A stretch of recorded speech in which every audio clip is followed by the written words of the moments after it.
So we decided to host this hackathon, believing that this is a way of empowering hundreds of people all around the world to come together, share knowledge, and fight the pandemic.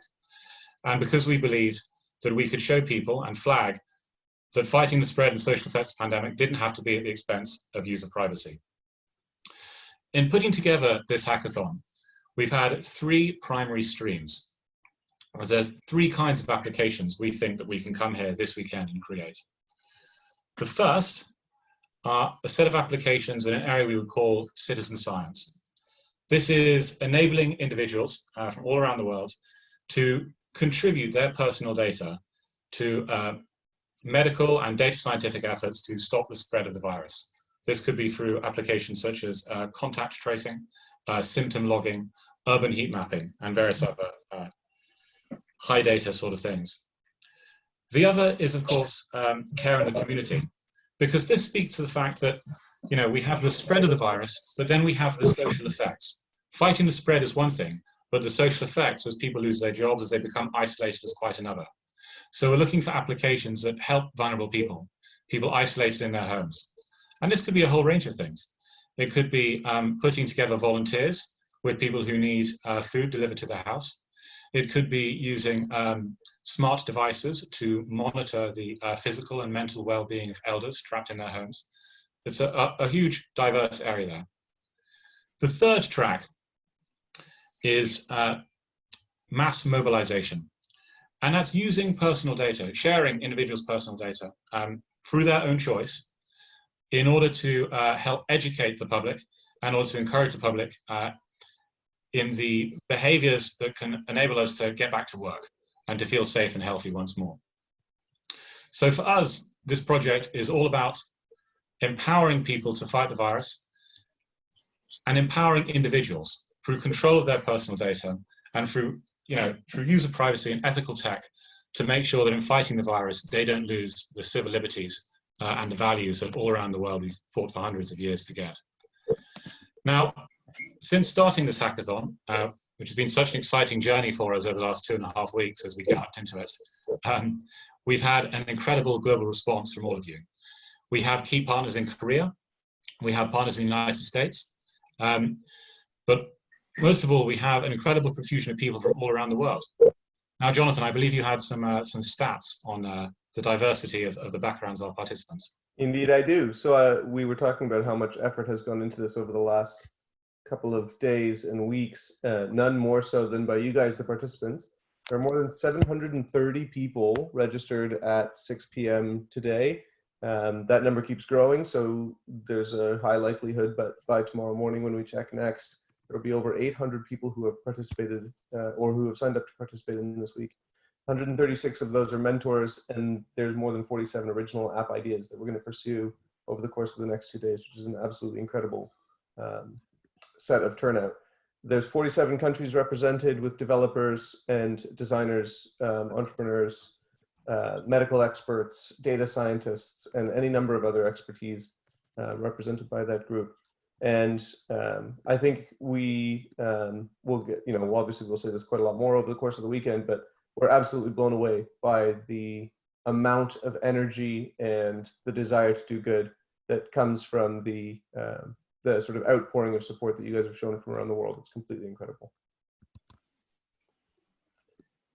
Thank you. Well, one of the interesting things about the situation that we're in is the fact that the teams are so distributed. We have people in Korea, people in Australia, people in the UK, people in 2 or 3 different time zones in the US participating. And that, creates an interesting set of challenges. And it's one of the things we really want to encourage you to think about in your teams as you, come together and collaborate with your ideas, which is to think about how you're going to work in that distributed setting. Now, we've had a few thoughts on that. Heavy use of Zoom. Jonathan's smiling in a wry fashion. He's something of a remote maven. Jonathan, were you going to say something there on that? Sure. Remote working patterns? I mean, we wanted to talk about a lot of things in the course of kicking off the hackathon that weren't just about what we were going to try and accomplish in terms of the ideas and the projects that were going to come out. We also wanted to talk about how to do a hackathon a little bit, because it's not easy to run a hackathon in a conventional setting when you're sitting right next to the people that you're trying to collaborate with. Doing so remotely is difficult as well. And so there were a number of things that I think we've started to try and shape in our minds as being the ideal way of learning to work together, the mechanism by which you can get the most value out of your teammates as you pursue your projects, and some best practices for trying to make as much progress with the applications that you're trying to build as you possibly can. I think some of the basic stuff that we wanted to highlight are the things that you might imagine as being fairly natural as you put together a team, and things that are now very comfortable for us, for many of us 2 or 3 weeks into social distancing and self-quarantine and other concepts of remote working. We want to make sure that every team has a structure to it, that the people who are inside each team feel comfortable and like they can collaborate with parties that they really want to be working with, and that all of the mechanisms for sort of contributing work towards your application idea, which is what everyone is really here to try and pursue, is as straightforward as possible. We find that some of the practices that really help with that are to try and do things like kick off your projects with a Zoom call amongst your team members. Yeah. Make sure that Zoom, very important. Yeah, make sure that all of the collaborative work that you're trying to do is being documented in something that everyone can share and contribute to, normally a sort of a G Drive document or a task management tool or something like that. We find that regular updates on progress in a formal capacity are a really important thing, and so we've enforced that there will be these check-ins where every team lead will have an opportunity to sort of talk about how their project is going and the kinds of work that they're being able to do to pursue their application. And then in addition to that, there will be whole hackathon check-ins that take place once a day to make sure that we have an opportunity to properly connect with all of the people who are participating, at least in some context. And these kinds of best practices are, they're good for remote work generally, and they're especially good for remote work in the context of trying to make as much progress as possible in a very short period of time across big distances, is what we're pursuing now. There's a lot more to that we will champion over the course of the next 2 days, and good documentation of best practice for remote working in these kinds of settings are going to be a big focus for the partner track of the hackathon webinars. So there will be a lot more to dive into. And as we go across the course of the whole 48 hours, experts from across the tech sector will talk about their experiences building teams, some of their best practices from design development and rapid prototyping, and other things to help make you as capable as possible of making as much progress with your application before Sunday night as you possibly can be.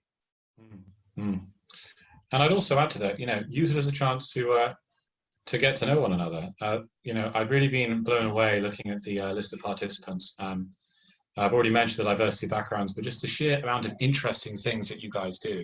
We have intensive care doctors, yoga therapists, various kind of developer, data scientists, academics, sociologists, anthropologists, concerned citizens, lawyers, ethicists. It's quite an exciting bunch you are. So, one thing I'd recommend is alongside your Zoom calls, just have a random Zoom coffee, a Zoom beer perhaps, if you're so minded. I certainly will be having a Zoom beer at the happy hour tomorrow night. So, just have fun of it. Have fun of it.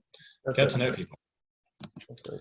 I think a lot of what we try and focus when we are doing these kinds of things face-to-face in a professional setting is all of the stuff that goes along with whatever work you're trying to do. And it can be so easy for us to drop a lot of that stuff. It would be such a shame if the end results of a hackathon in a virtual setting didn't highlight some of those same benefits. I mean, we mentioned how many people are participating in this event from around the world.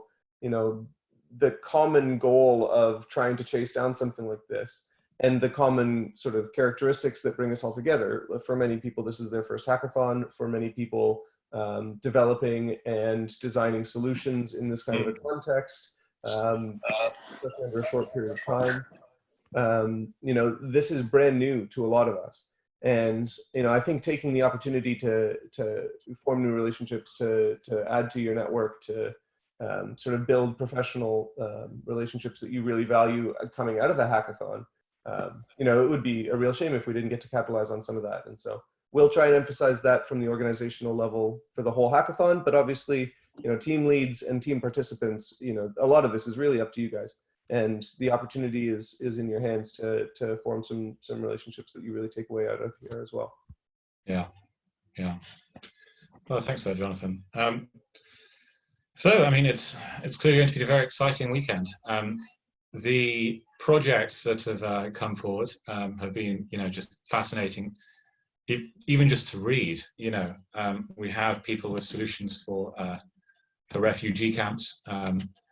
We have people with resources for staying put, or hand washing assistance, or many different location data related applications for isolation purposes. It's quite remarkable. And I think, that just shows the opportunity that we have here to do something interesting all around the world. There are people coming together to fight COVID, and this is just one part of that effort. One of the things I really want to emphasize is the open ethos. We're here to share knowledge. We're part of this movement of hackathons that have been taking place in many different places. All these many different open platforms to fight the virus. Just do share. Spread knowledge amongst the people that you encounter, because there's some really good stuff out here. But with that in mind, Jonathan, you're about to say something? You're on, I saw something on the tip of your tongue. I was going to add to what you were saying, because effectively, when we were setting up some of the partnerships that have come together throughout this hackathon too, one of the things that sort of struck me from all of the conversations that we were having with those partners was about how there are resources at play here. So, there are data sets that have been opened up and sort of made available to people for technical use, because the hackathon, or because the virus is such a sort of a common enemy and a common threat to us all. And I think that in addition to just the opportunity to pursue the interesting things inside our application ideas, there's also a lot of really interesting work that can be done just because the resources are now being commonly shared and the expertise is in the room. Yeah, absolutely. But I think that does lead us to what is key in a lot of people's mind, and that is, of course, for all the sharing ethos, which we certainly have, because we really shouldn't lose the overall goal here, which is to build apps that do good and change lives in this time of immense social stress. People do, of course, want to know how they can succeed in the hackathon. So this is a pretty core thing to think about, because it helps provide the structure and focus for the projects as you think about them over the next few days. We have an exciting team of judges who are from a diversity of backgrounds, ranging from specialist medical background to experienced entrepreneurs and VCs.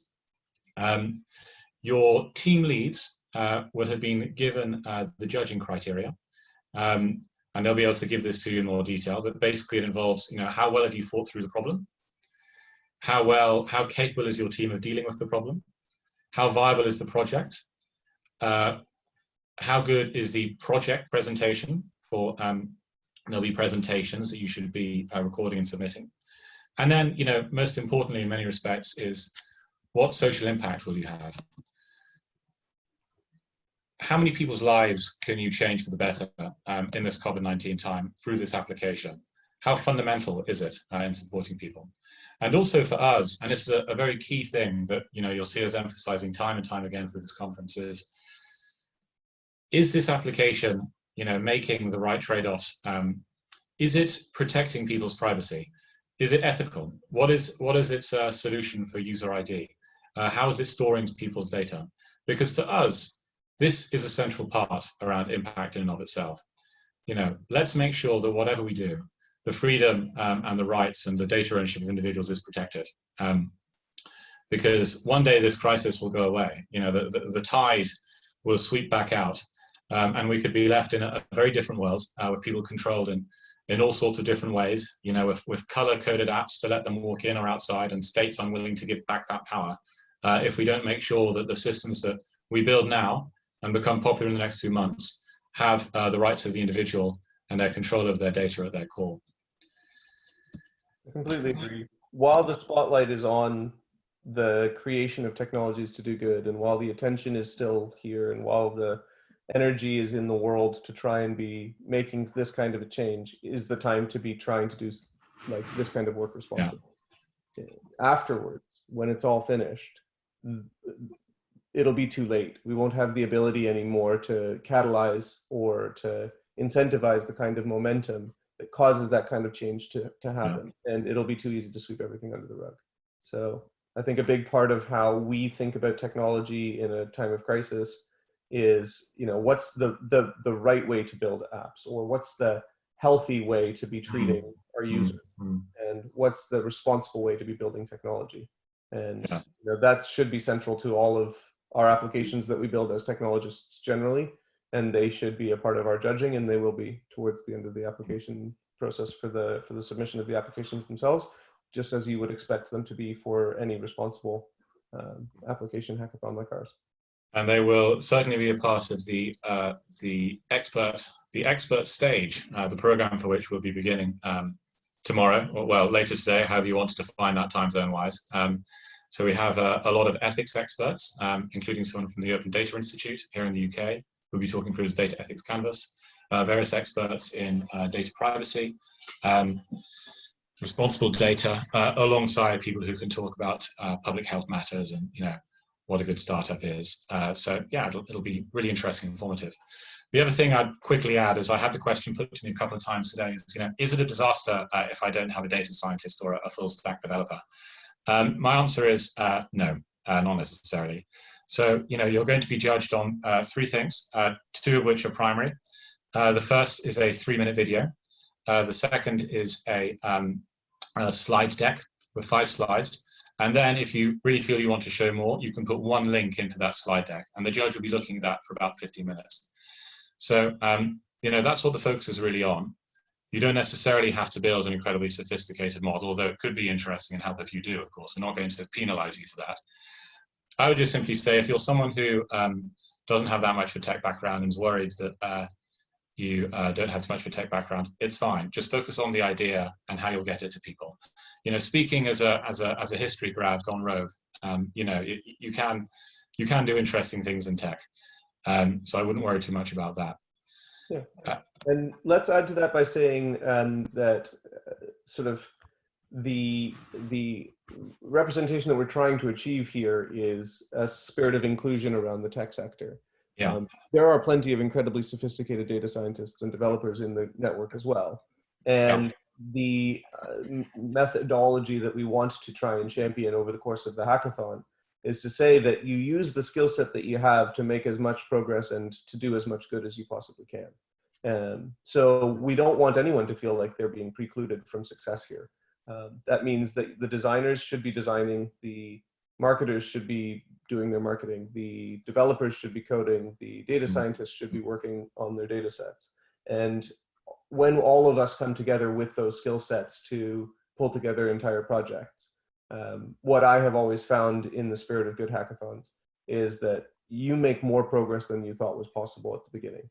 And I think that's the spirit that we're really trying to champion here. Everyone has something that they can seriously offer. And the ability to offer it over a short period of time with a fixed goal in mind and with collaborative spirit is the kind of thing that yields apps to become successful. And, you know, we want that to be the mindset that everyone gets to have from Hack From Home. Absolutely, absolutely. And it is important to flag, you know, so we'll say it repeatedly all the way through the weekend, but so the submissions will be for your prize. This will be at 11:59 BST on Sunday night. But the submission is different to the presentations. So the presentation period, which is for several hours before, that's really an opportunity to share your idea with people who might be interested. There's just a chance, so it's basically show and tell, again, in that spirit of collaborative sharing that we highlighted. It's also a chance to practice your pitch, because all you'll be invited to do is to record your pitch and you know, you talking to your slide deck, and then submit that to the judges, who then judge that over several days. And yes, When the results are announced on Friday, there will be a certain amount of grants released to the most promising ideas to help them as they continue with their work to get their proposed solutions into production and making a difference with the fight against COVID-19. Now, I'm aware that it is quite late for some of us and early for others. What I'd really like to do, though, you know, in the a few minutes we have left, is really focus on our partners. One of the things that's made this hackathon gather so much momentum, and we think is going to have so much success, is the incredible institutions that we've been able to collaborate in the run-up to this. Our primary partners, of course, in Case Western Reserve University, have put forward a whole host of very interesting ideas and really helped us get in touch with very interesting data scientists and many other groups. We have Dataswift, our sponsor, who is providing us with, well, you know, a lot of energy and particularly tooling around the personal data account infrastructure. But, you know, above and beyond that, we have so many other partners. 5 universities in the UK, including Warwick, Surrey, Exeter, hospitals in Korea, such as the Samsung Medical Center, AI businesses over here and then in Korea, such as AI Tricks, Hanwha. Then, you know, collaborative open research and resource institutes, such as Just One Giant Lab. It's been an incredible effort, and each of those institutions is bringing a great deal in terms of the expertise and the kind of people that you have the opportunity to meet here at this hackathon. It's very much been a joint effort, and I think, you know, that kind of speaks to the moment we're in, the huge global response that we have to this unprecedented and bizarre situation. On the plus side, you know, it has enabled me to grow my beard. All of them go outside so much these days. All of them are supportive of the initiative and the goal of trying to achieve some applications that do good, largely because they know that the energy and initiative that's brought by all of you guys is sort of unparalleled in these kinds of times.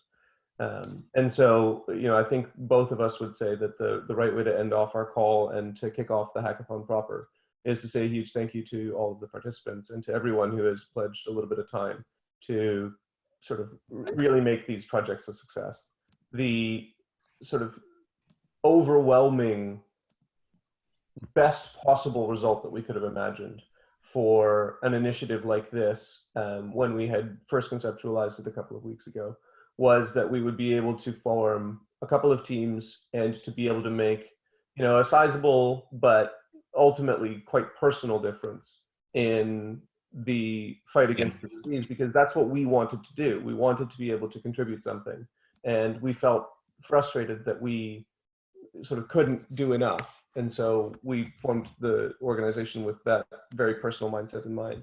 I don't think anyone was prepared for it to be that there would be hundreds and hundreds of people who felt the same way we did. And from the very bottom of all of our hearts, you know, this is an incredible outpouring of energy. And I think the ability to turn it into a force for real good is, you know, going to be one of the greater senses of success and positivity that we have in our personal responses to the disease and in remembering this time. So from all of us, thank you very much for everything that you guys are doing. Absolutely. Thank you. Sorry, Jens, before we wrap, Natalia asked a question, which I'm guessing many others are thinking. In addition to the calendar, which is published, and everything that's on Slack, if we have a moment, could we go over the broad strokes of the agenda for the weekend, maybe some milestones that everyone should be aware of? Absolutely. Absolutely. Yeah, we were just about to turn that. So firstly, if you don't know where the agenda is, it's on hackfromhome.com/agenda. The key thing to emphasize, as ever, is that this is a 48-hour hackathon by British time. So obviously we kicked off half an hour ago. It begins early again. It's already begun, but you know, after we have a couple of hours kip. At 7 a.m. There'll be the team leads updates. 7 a.m. British Standard Time. That'll be Jonathan checking in with you all. Then there'll be workshops on coordination and culture building till 10.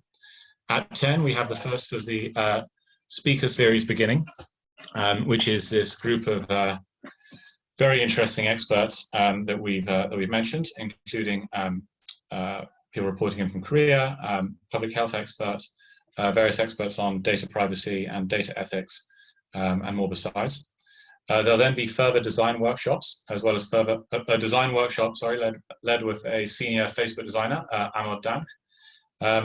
Various other check-ins with Jonathan, and then ultimately a virtual happy hour, which will be taking place at 8 o'clock on Saturday night, which I, for one, am very much looking forward to. We will have a special guest appearing, whose name I will not yet reveal, but you'll all be very excited, or at least I will be, when he does appear.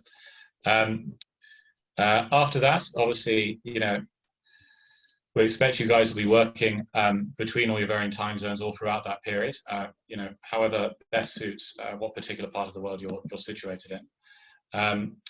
We will have an all-hands check-in at 12:01 British Standard Time on Sunday.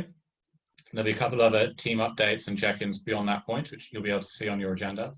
Then the speaker panel is beginning. The external speaker panel of COVID-19 experts will be starting from 12:30 British Standard Time. Those panels will be continuing until 5 o'clock British Standard Time, at which point there'll be another team leads update led by Jonathan.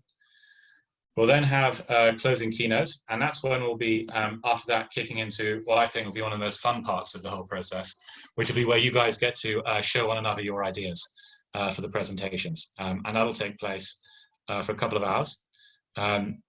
We have it closing as at 9 BST. We then have a little time to work on the presentations, and final submission for the presentations is at 12:59 p.m. on Sunday. So it's going to be a marathon 48-hour ride for us all, and yeah, I think it's very exciting. Jonathan, is there anything you wanted to flag on that particular agenda? No, a lot more of the communications around who needs to do what and by when for their teams, obviously will be done on the Slack channel. So that's your first port of call. If you are sort of in any way confused about anything, the first place to go is there. All of the organizers have handles there that you can clearly identify, and all of the answers that you will need for how to submit your projects and to make as much progress as possible is available on there. The second resource that you need is the calendar, a link of which has been shared and is pinned to the announcements channel as well. And then, all of the other resources that you require will be available on the website. So those are sort of the 3 ports of call for any additional information beyond what we have today. I look forward to working with you all and to finding out as much as possible about the progress that you can make in your teams. And we'll be here right beside you for the whole 48 hours, trying to help you guys make as much progress as you possibly can. Absolutely. It's going to be a very exciting 48 hours. Hear, hear. Now, we're going to hop off this call now, but Jonathan and I are going to be present in the Ask Me Anything channel on Slack for the next little while, so you can fire in as many questions as you want in there, and we'll help you out with them. So that's the Ask Me Anything channel, and for those of you who want more information or to say anything in particular, as long as it isn't too nasty, then please join us then. Good luck, everybody. We'll see you soon. Good luck. Thanks very much, guys. Bye. Bye-bye. Until tomorrow.